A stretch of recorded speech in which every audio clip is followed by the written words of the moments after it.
저와 아주 친하게 지냈던 후배 목사님 중에 한 분이 25년 전에 아프리카로 선교사로 파송되어 갔습니다.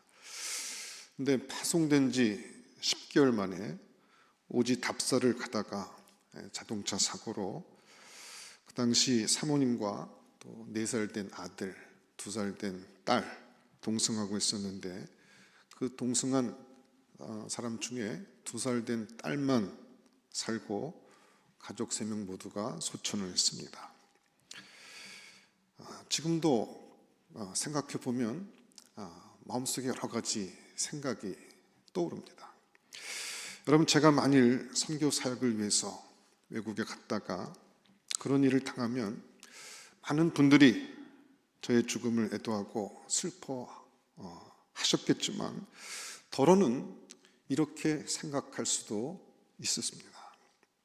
무슨 죄가 있길래 저 사람은 하나님의 보호심을 받지 못하고 저렇게 비참하게 죽었을까?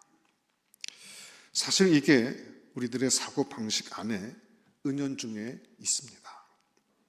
옛날에 그 칼기가 격추당했을 적에도 목사님 일가족이 그 비행기에 타고 있었습니다.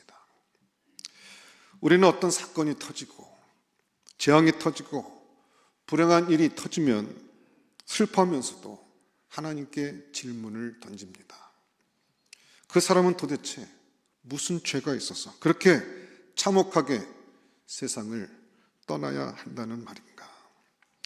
이런 사고방식은 예수님 당시에 굉장히 팽만해 있었습니다. 특히 랍비들, 바리새인들은 한결같이 개인의 관점에서 모든 재앙을 해석했습니다.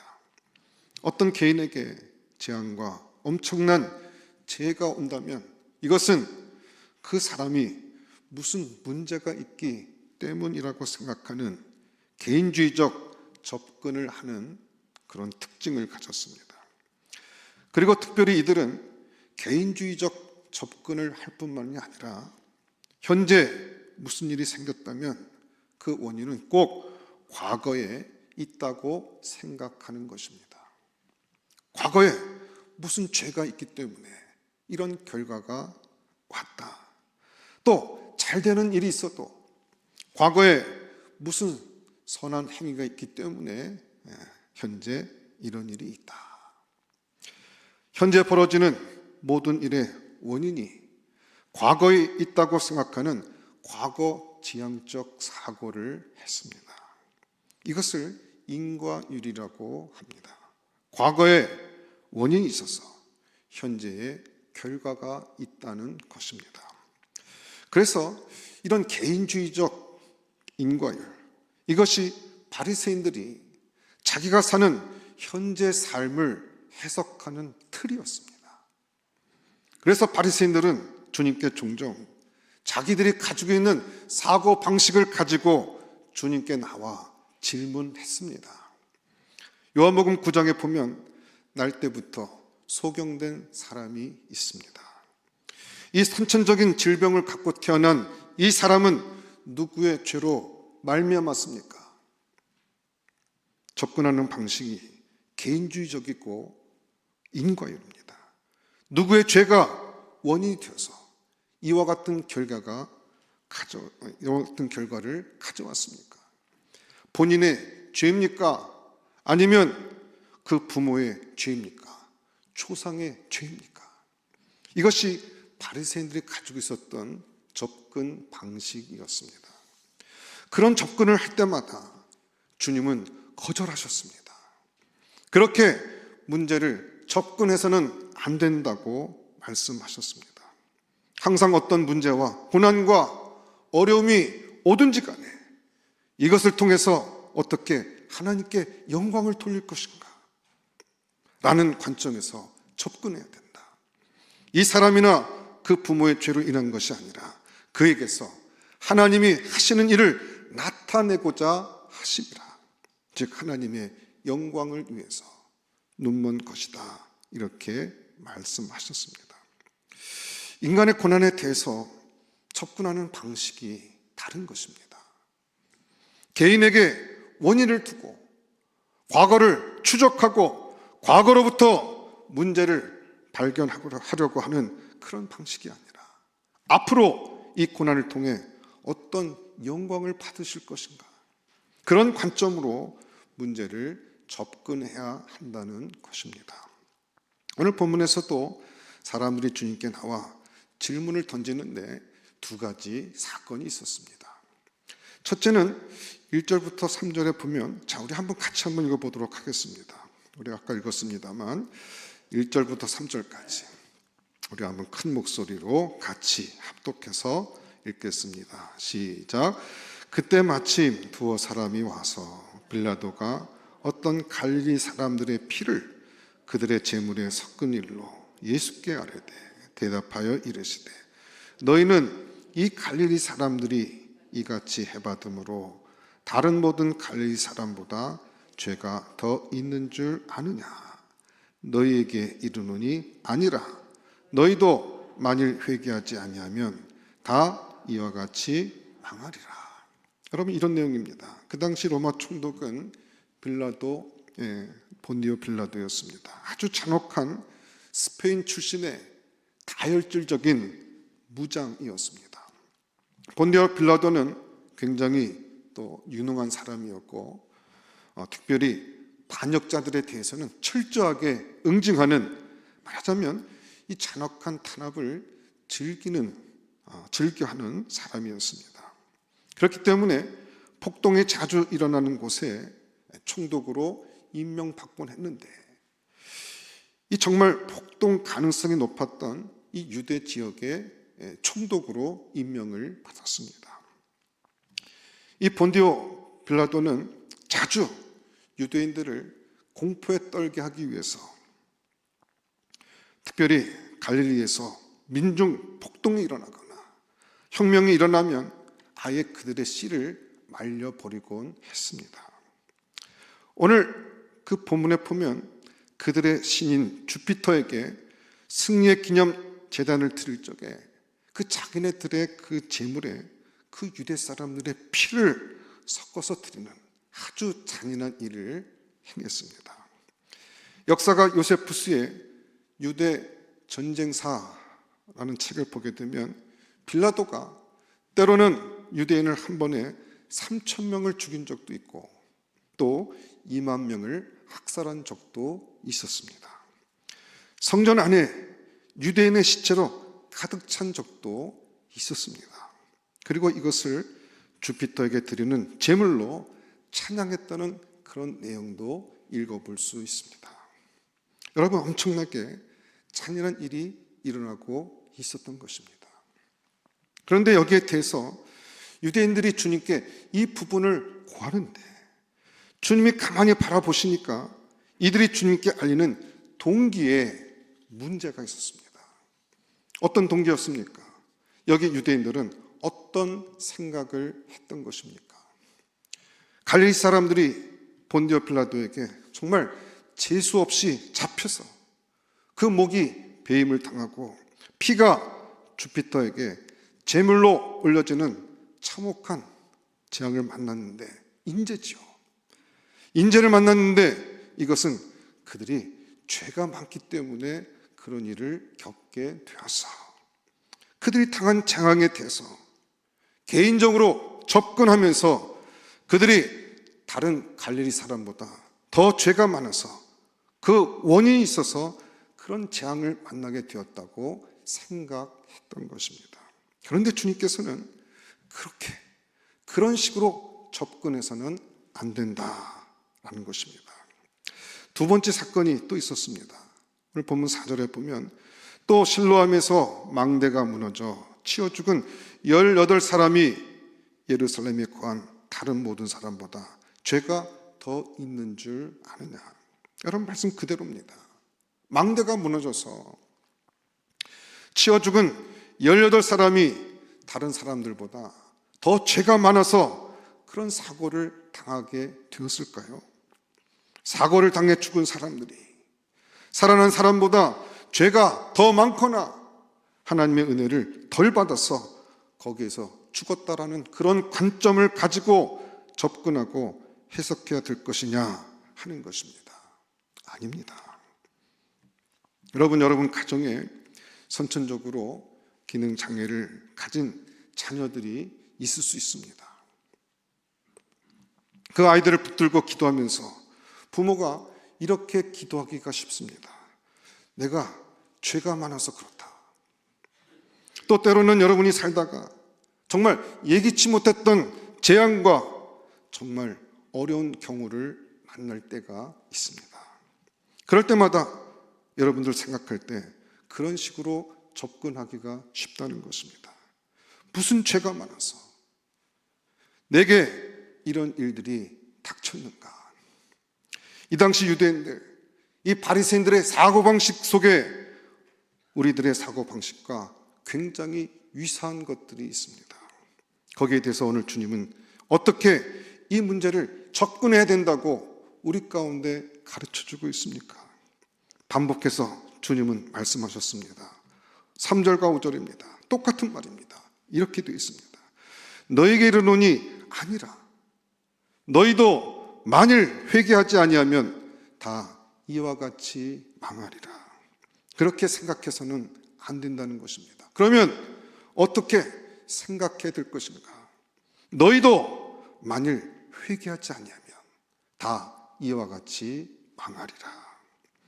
주님은 이런 재앙과 이런 어려운 일을 당하는 모든 사건은 우리들의 죄 때문에 그로 말미암는 결과인데, 이것은 누구 개인의 죄가 아니라 바로 우리 시대의 죄, 우리의 문명의 죄, 우리의 삶의 전반에 깔려있는 삶의 방향이 잘못된 것에 대한 죄, 바로 그 죄에 대한 하나님의 경고이며, 회개치 아니하면, 하나님 앞에 돌아서지 아니하면 우리도 다 같이 망하게 될 것이라고 말씀하고 있는 것입니다. 우리 모두가 썩었고, 모두가 문제를 갖고 있고, 모두의 죄와 연관되어 있는 사건으로서 우리를 향한 경고로서 우리 시대 가운데 주시는 주님의 경고라는 것입니다. 그래서 내 잘못이냐, 내 부모의 죄냐 라는 접근을 하기보다는 우리 모두의 삶의 방향에 대해서 어디를 향하고 가고 있는지 우리 자신들을 돌아보며 반성해야 될 것을 우리 가운데 말씀하고 있다는 것입니다. 여러분, 요즘 아이들이 요즘 태어나면서부터 선천적으로 장애를 가진 아이들이 많이 태어납니다. 유전자 조작에 이상이 오고 있습니다. 왜 그럴까요? 부모들이 전자파를 하도 쐬어서 그렇습니다. 왜 그럴까요? 부모들이 공해물질을 너무 많이 먹어대서 그렇습니다. 이미 공기는 오염되었고 물 오염되었습니다. 어떤 잡지에 실었던 칼럼을 보니까 미국 그 로키 산맥 그 안에 있는 청정 지역의 청정 마을에 기형 올챙이들이 생겨서 비상이 걸린 적이 있었습니다. 올챙이가 다리가 3개인데 머리에도 붙고 뭐 등에도 붙어서 어떻게 이런 일이 발생할 수 있는가? 로키 산맥입니다. 청정 마을이었습니다. 그와 같은 오염되지 않은 청정 지역에서 어떻게 그런 일이 일어날 수 있을까? 나중에 대기 오염으로 결론 지어졌습니다. 여러분, 오늘날 어린이들의 암 발생률이, 태어나자마자 갓난 아이들의 암 발생률이 지난 10년 동안 5배가 늘었다는 보고가 있습니다.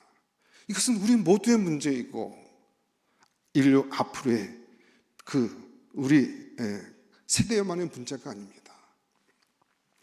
우리의 후손과 자손과 증손자 때 가면요, 태어날 때부터 기형인 아이들이 지금보다 훨씬 많은 프로티지가 될 것입니다. 이것이 한 가정의 문제이겠습니까? 우리 모두의 문제이고 우리 인류의 앞으로 미래의 문제인 것입니다. 다음 세대 인류가 어떤 모습으로 나올지 모릅니다. 여러분, 인간이 얼마나 탐욕스럽습니까? 농업생산 하시는 분들 어떻게 하든 돈을 많이 벌고 싶어 합니다. 요즘 먹고 있는 쌀, 고추, 매번 식탁에 오르는 채소들도 옛날에는 보지 못했던 새로운 것들이 많이 올라오고 있습니다. 이 고추를 먹는데 이 고추가 생긴 것이 가지같이 생겼어요. 먹어보면 맛도 가지 맛이 납니다. 별의별 새로운 종류, 변종의 채소들이 해마다 개발되고 있습니다. 치누크 연어라고 해서 미국 FDA에서 식용에 적합하다고 유전자 변형 동물로는 처음으로 콩이나 옥수수 등 식물에만 허용했던 유전자 변형을 이제는 동물에까지 확대 적용해서 승인을 했습니다. 이게 2015년이니까 벌써 10년이 됐습니다. 그랬더니 정말 성장 속도가 2배로 빨라지고 크기도 훨씬 더 커졌다고 합니다. 전혀 인체에는 해롭지 않다고 여전히 주장들을 하고 있지만 그걸 어떻게 믿을 수가 있겠습니까? 식물도 식물이지만 유전자 변형된 동물을 식용으로 사용하는 시대에 저와 여러분들이 살고 있습니다.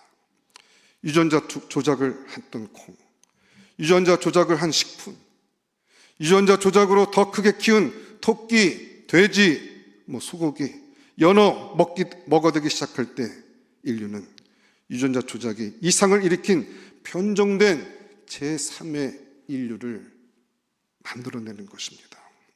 눈이 3개 달린 인간이 많이 나올 수 있고 팔이 3개 달린 인간이 나올 수 있고 그렇게 변종된 인간의 유전자 이상을 일으킨 인간이 보편화될 수 있는 그런 문명사회를 우리는 21세기에 시작하고 있는 것입니다. 그렇기 때문에 한 집안에서 고통당하는 아이가 태어났다는 것 자체를 그 개인의 잘못이나 그 부모의 잘못이나 그 조상의 문제로 올라가서 해석하려고 해서는 안 된다는 것입니다. 이것은 우리 시대의 죄악의 모든 연계에서 일어나고 있는 죄에 대한 하나님의 심판의 징조의 하나요. 그리고 우리들의 탐욕과 우리들의 욕심과 죄악에 대한 자기 반성을 하지 않는 한 이 일은 계속되고 있는 현실일 수밖에 없다는 것입니다.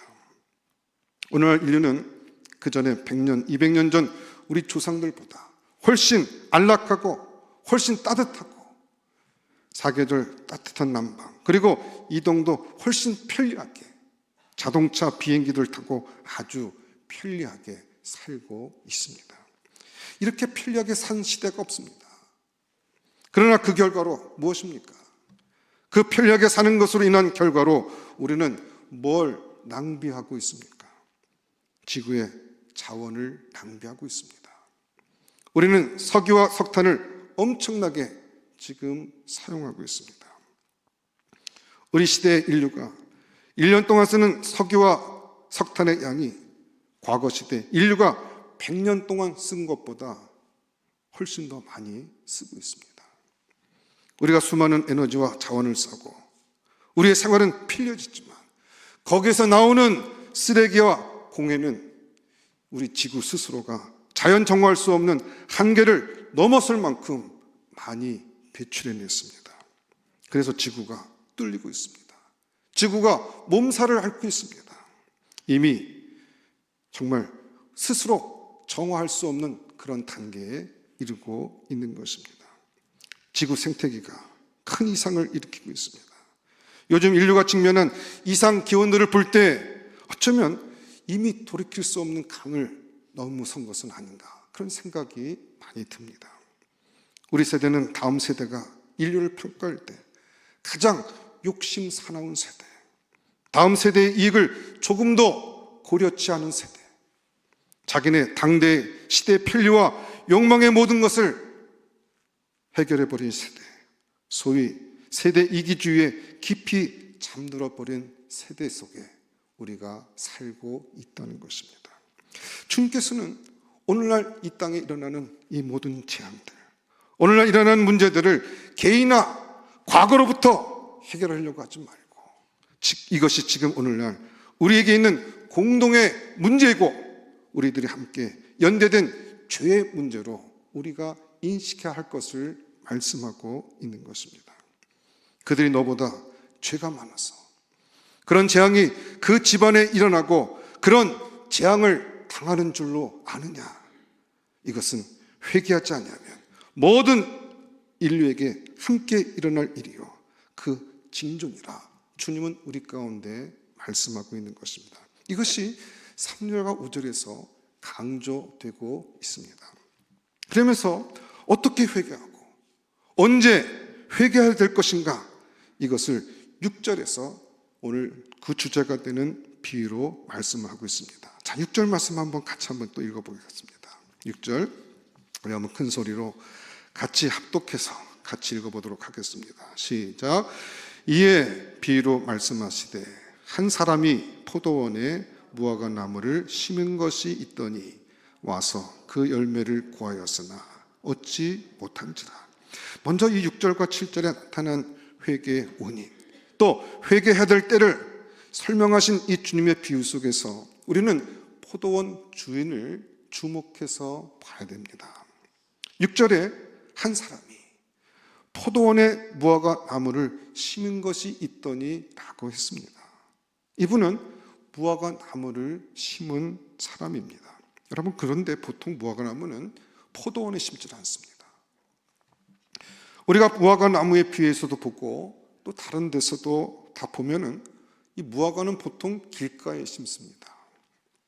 무화과 나무는 뿌리가 아주 영양을 흡착하는 힘이 강하기 때문에 길가에 심어놔도 아주 잘 자랍니다. 그런데 이 농부는 이 무화과 나무를 그런 길가에 심지 않고 오늘 본문에 보면 포도원에 심은 농부와 같으니 했습니다. 포도원에 심었다는 것입니다. 왜 포도원에 심었을까요? 그것은 극상품의 무화과 열매를 얻기 위해서입니다. 특별한 열매로 얻기 위해서 길가가 아니라 포도원에 심었다는 것입니다.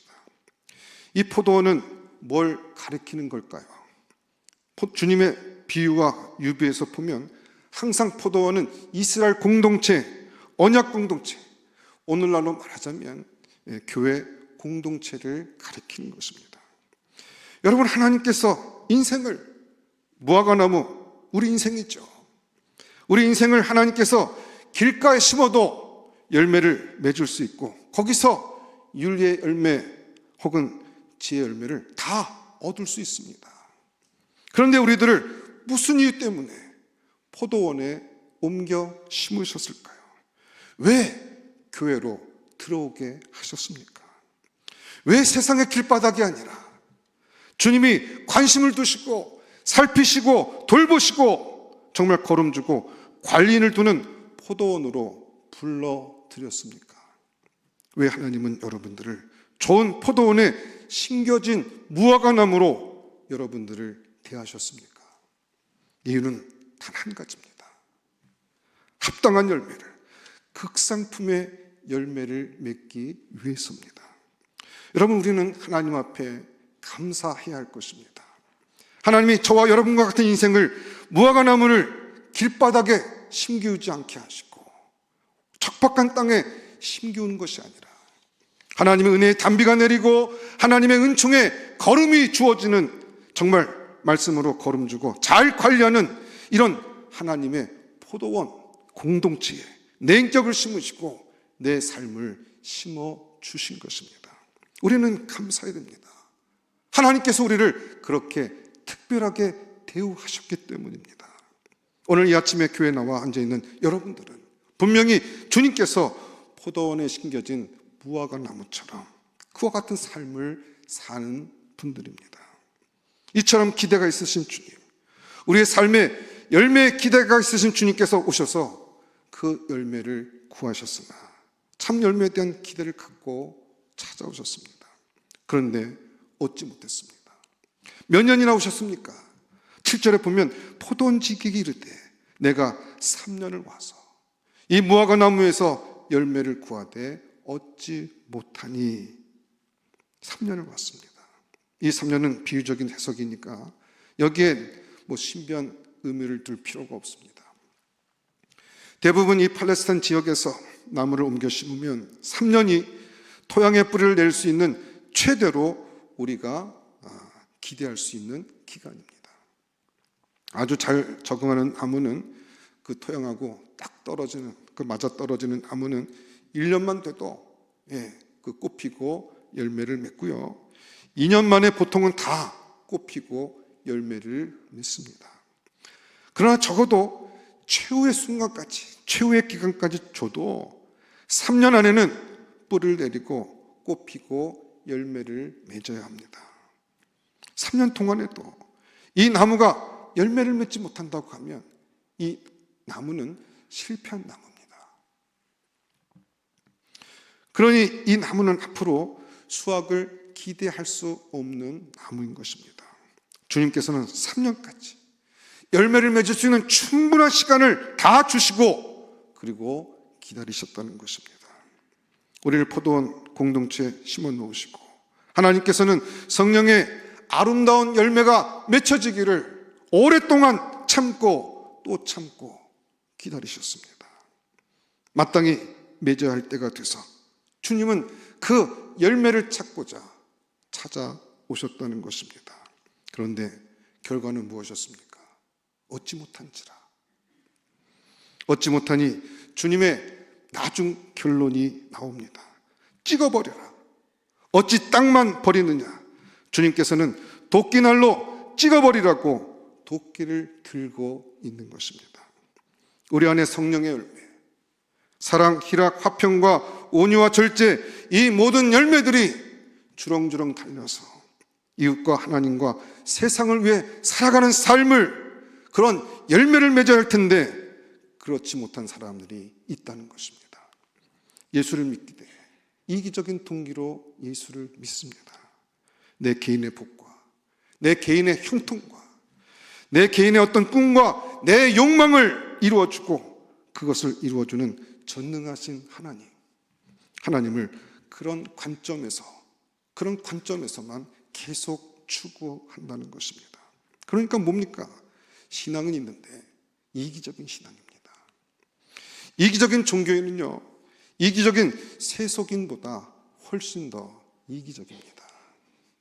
그것은 마치 무화과 나무가 다른 나무보다 흡착력이 강한데 포도원에 들어가 있으면 얼마나 잘 끌어모으는지 주변의 포도나무가 다 말라 죽습니다.